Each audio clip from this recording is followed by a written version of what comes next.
জনগণের মুখোমুখি দাঁড় করিয়ে এ সরকারকে যদি আপনারা হুমকি দেন, ধমকি দেন, সরকারের সংস্কার কার্যক্রমে বাধা দেন, তাহলে মনে রাখবেন এই জনগণ আপনাদের বিকল্প খুঁজে নেবে। সচিবালয় বিক্ষোভকারী কর্মকর্তাদের উদ্দেশ্যে এমন বার্তাই দিলেন এনসিপির মুখ্য সংগঠক হাসনাত আব্দুল্লাহ।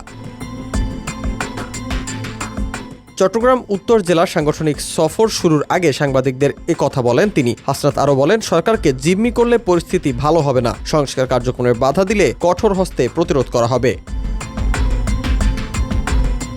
জাতীয় নাগরিক পার্টির নেতা বলেন, ৫ আগস্টের আগ পর্যন্ত সচিবালয়ের কোনো সচিব, কোনো কর্মকর্তা, কর্মচারী কি পদত্যাগ করেছিলেন? রাস্তার মধ্যে সন্তানদের, দেশের সাধারণ নাগরিকদের গুলি করা হয়েছে। একজন সচিব, একজন আমলা, একজন সরকারি কর্মকর্তা, কর্মচারী সেদিন পদত্যাগ করেছিল কিনা এমন প্রশ্নও রাখেন তিনি বলেন, আজ যখন সরকার সংস্কার কার্যক্রম শুরু করছে, সেখানে তারা সহযোগিতা না করে বাধা হয়ে দাঁড়াচ্ছে। আমাদের জীবন থাকতে স্পষ্ট ভাষায় বলতে চাই, হাসনাত আব্দুল্লাহ বেঁচে থাকতে দেশে লাখ লাখ হাসনাত আব্দুল্লাহ রয়েছে। তারা বেঁচে থাকতে সরকারের সংস্কার কার্যক্রমে যদি বাধা আসে, সচিবালয় থেকে যদি বাধা আসে, তাহলে জনগণকে সঙ্গে নিয়ে কঠোর হস্তে সেটা প্রতিরোধ করতে হবে। আপনারা এটা নিয়ে ভাববেন না যে আপনাদের বিকল্প নেই, জনগণ বিকল্প খুঁজে নেবে।